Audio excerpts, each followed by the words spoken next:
Paix et joie, que la grâce de Dieu soit sur notre vie ce matin. Votre serviteur, le modérateur David Abraham, nous sommes ensemble pour quelques minutes où nous allons parler d'un sujet très important. J'ai intitulé le sujet de ce jour, comment vaincre la peur et l'hésitation. Alors, ce thème va nous conduire dans les évangiles, l'évangile de Matthieu, chapitre 14, à partir du verset 25. Je lis ce qui est écrit. À la quatrième veille de la nuit, il vint vers eux en marchant sur la mer. Les disciples, le voyant marcher sur la mer, furent troublés. C'est un fantôme, disaient-ils, et pris de peur, ils se mirent à crier. Mais aussitôt, Jésus leur parla en disant, « Ayez confiance, c'est moi, soyez sans crainte. » Sur quoi Pierre lui répondit, « Seigneur, si c'est bien toi, donne-moi l'ordre de venir vers toi sur les eaux. » « Viens, Jésus, viens, dit Jésus, et Pierre, descendant dans la barque, se mit à marcher sur les eaux et vint vers lui. Mais voyant le vent, il prit peur et commençant à couler, il cria, « Seigneur, sauve-moi. » Aussitôt Jésus tendit la main et le saisit en lui disant, « Homme de peu de foi, pourquoi as-tu douté ?» Et quand ils furent montés dans la barque, le vent tomba. Gloire à Jésus. Alors voici le test qui va nous aider à pouvoir parler de notre thème, euh, comment vaincre la peur et l'hésitation. Comment vaincre la peur et l'hésitation. C'est très important parce que de plus en plus, l'on a remarqué que les chrétiens ont beaucoup peur. Les chrétiens ont beaucoup d'hésitation. Ils se demandent chacun comment faire euh, pour avancer, comment faire pour réussir. Beaucoup de situations aussi sont à l'origine de la peur et de l'hésitation. Peut-être parce qu'on n'a pas les moyens, peut-être parce qu'on n'a pas un niveau d'études, peut-être parce qu'on n'a pas les relations qu'il faut. Et tout ça, ça a tendance à vouloir impacter véritablement notre vie et ce n'est pas du tout bien. Donc ici, le test que je viens de lire, tiré de Matthieu, le chapitre 4, avec le verset 25, parle de lorsque Jésus vint vers les disciples à la veille de la nuit. C'est un moment très très important parce que c'est un moment où beaucoup de personnes ne peuvent pas sortir. Ceux qui sont dans les villages savent bien de quoi je parle. Il y a des moments où tu ne peux pas sortir seul, même dans le village. À plus forte raison dire dans la brousse, c'est-à-dire que c'est des moments où on attribue ces moments au temps des ténèbres, c'est-à-dire que c'est là que les esprits mauvais se promènent. Donc, il est fort probable que dans cette marche, dans cette, comment je peux dire ça, dans cette promenade nocturne, tu sois confronté à une situation où tu vois, par exemple, un esprit mauvais. Et donc, il y a beaucoup de choses qui font peur. Peur de perdre son foyer, peur de perdre son travail, peur du lendemain. Qu'est-ce que véritablement nous allons faire? Alors, ici, le texte dit que quand Jésus a vu que les gens, ses disciples, étaient allés déjà, ils étaient dans la barque, ils étaient déjà avancés, au lieu de leur demander de venir vers lui pour qu'ils montent dans la barque, qu'est-ce qu'il va faire? Jésus va venir vers eux en marchant sur les eaux. C'est là ce cantique que j'aime bien. Jésus a marché sur les eaux là sans bateau. Oh, il a marché sur les eaux là. Oh, il a marché. Jésus cria, oh, il a toujours marché sur les eaux là.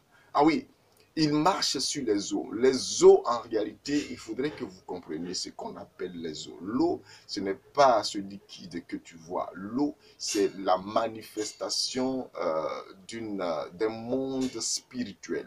L'eau incarne une vie spirituelle diabolique. L'eau Et dans ce contexte, je vais dire dans ce contexte, parce que dans d'autres contextes, c'est autre chose, mais dans ce contexte dont je parle, c'est le monde souterrain, le monde mystique, l'incarnation des monstres marins, le royaume du Mamiwata, de la déesse des eaux. Donc, vous voyez que c'est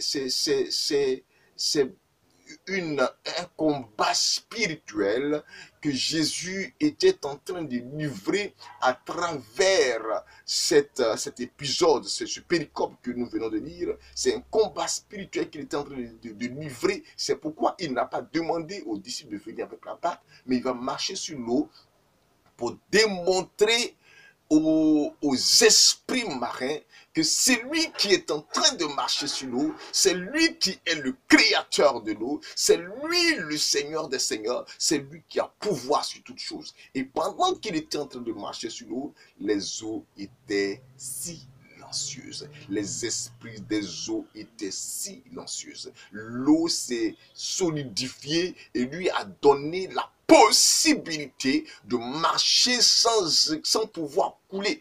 Pourquoi? Parce que les eaux connaissent qui il est. Souvenez-vous bien de ce démon que Jésus chassait en Marc chapitre 5, je crois, où il disait, il a chassé le démon lui a dit, je te connais, tu es le Fils du Très-Haut. Jésus de Nazareth est son nom. Ce Jésus-là, il est merveilleux. Et donc, quand il marchait, les esprits marins étaient silencieux. Oh, comme le prophète pouvait dire, que tout dans les cieux et sur la terre fasse silence, car l'Éternel s'est levé de sa demeure sainte. C'est là l'expression, l'une des hypothèses qui traduit effectivement la divinité de Jésus-Christ de Nazareth. Il est Dieu. Alléluia. Alors, quand il partait, la Bible dit que les disciples, le voyant, ont commencé à trembler. C'était la déconcertation, c'était la peur, la débandade. Pourquoi? Parce qu'un fantôme venait vers eux. Oh my God! Ils ne connaissent pas quel est le don de Dieu. Ils ne connaissent pas quelle est la puissance de Dieu. Ils ont commencé à trembler, commencé à crier. Et Jésus va leur dire, n'ayez pas peur. Ayez confiance, c'est moi, c'est moi. Alléluia. Alors Pierre lui dit, mais si c'est toi vraiment Seigneur, ordonne, alléluia. Oh, j'aime tellement la Bible. Il n'a pas dit permet, il dit ordonne. Parce que pouvoir lui a été donné de parler. Et ce qu'il dit arrive, il dit ordonne que je marche moi aussi sur les eaux. Je viens vers toi en marchant sur les eaux. La Bible dit que Jésus va dire à Pierre, viens. L'ordre, viens. Alors Pierre vient. Pierre marche sur les eaux. Oh mighty God. Pierre écrase les puissances marines. Pierre écrase les forces marines. Pierre marche sur les eaux. Car pouvoir lui venait d'être donné. Alléluia. Pouvoir venait de lui être donné, de pouvoir marcher sur les eaux, comme Jésus pouvait dire en Luc 10 au verset 19, je vous ai donné le pouvoir de marcher sur serpents et scorpions et sur toute la puissance de l'ennemi. Il dit, rien ne pourra vous nuire. Jésus marchait, du moins Pierre marchait sur les eaux, il marchait sur les forces marines, les adorations familiales, il marchait, il écrasait toute forme d'immondité, toute forme de puissance, toute forme de royaume sous-marin. Gloire à Dieu, la déesse des eaux n'avait pas de pouvoir sur lui. Pierre était en train d'écraser leur puissance et venir. Mais la Bible dit que pendant qu'il partait, le vent a commencé à avoir un mouvement contraire. Comme pour dire, il était engagé, Pierre s'était engagé dans un combat spirituel sans le savoir. Il s'était engagé. Donc effectivement, le vent a commencé à aller dans une position contraire à son mouvement pour dire qu'il était dans une confrontation. Alors, l'hésitation, le doute va commencer à faire face. Et l'effet du doute et de l'hésitation va commencer à faire couler notre premier pape. Pierre va couler. Et il va commencer à crier, Jésus qui tendit la main et le prit automatiquement pour le faire remonter. Il a dit, homme de peu de foi, pourquoi as-tu douté? Ce matin, je voulais dire à quelqu'un, homme ou femme de peu de foi, pourquoi doutes-tu? Pourquoi as-tu douté face à des situations? Pourquoi es-tu en train de douter? Pourquoi hésites-tu? Prends courage. Comment vaincre la peur et l'hésitation? La peur. Comment vaincre la peur? Bien-aimé dans le Seigneur, pour vaincre la peur, le premier élément, c'est de savoir que Christ est le rempart de notre vie. La Bible dit, il a vaincu le monde. Il dit, n'ayez pas peur, car moi j'ai vaincu le monde. Et si nous marchons avec lui, il est fort pour nous assurer la sécurité. Jean le chapitre 10 au verset 10, il dit, le bon berger est venu afin que les brebis aient la vie et qu'il ait en abondance. Il est le bon berger. Or, dans le psaume 23, il va être écrit ceci. Le Seigneur est mon berger. Le Seigneur est mon berger. Je ne manquerai de rien. Il me protège. Alléluia. Le berger protège les brebis et nous sommes les brebis du Seigneur. Et sa présence à nos côtés est une assurance, est une force, une certitude face à l'adversité.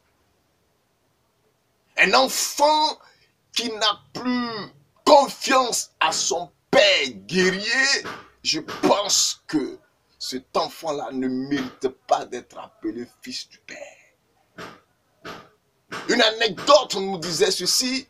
Un enfant avait son papa pilote d'avion et pendant que l'avion était en l'air, il a commencé à battre de l'aile et tout le monde était alerté. L'enfant ne le savait pas, il dormait. Après, les gens l'ont réveillé pour lui dire, écoute mon petit, lève-toi et puis commence à prendre ta ceinture de sécurité.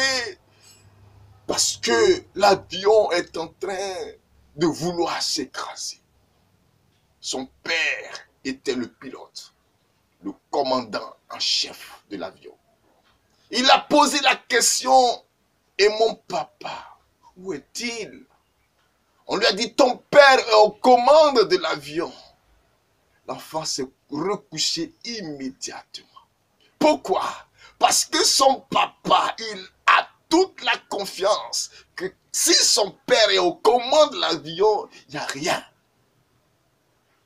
Est-ce que ton père, Jésus-Christ de Nazareth, est aux commandes de ta vie? Est-ce que tu en as la certitude? Alors sois certain maintenant, si tu as un peu d'hésitation, que Christ est aux commandes de ta vie. Pierre avait dit à Jésus, ordonne. Donc il partait sur l'ordre de Jésus et non pas son ordre. Mais après, il s'est dit, mais est-ce que Jésus est capable de continuer ce qu'il a commencé? Oh mighty God, si tu commences à parler comme ça, bien-aimé dans le Seigneur, tu vas commencer à couler. Parce que le doute, la peur et l'hésitation font couler. La peur et l'hésitation font couler. Compte sur Jésus. Et sache aussi, comme le dit Saint Jean, en 1 Jean le chapitre 4 au verset 4, il dit, c'est lui qui est en nous, Mama Chaka, c'est lui qui est en nous est plus puissant que celui qui est dans le monde. Bien-aimé dans le Seigneur, crois que Jésus-Christ est le Seigneur de ta vie. Simplement, n'hésite plus, n'aie plus peur, avance. Quand tu prends une décision, avances. Seulement, si ce n'est pas la volonté de Dieu, d'accord, tu peux reculer. Mais si tu es convaincu que Christ est dedans, avance. Tu arriveras à bon port. Que le Seigneur te bénisse. Shalom. Partage ce message. Si tu n'es pas encore abonné à notre chaîne, abonne-toi. Pour recevoir tous les jours les enseignements du modérateur David Abraham. On est ensemble. Quand j'ai crié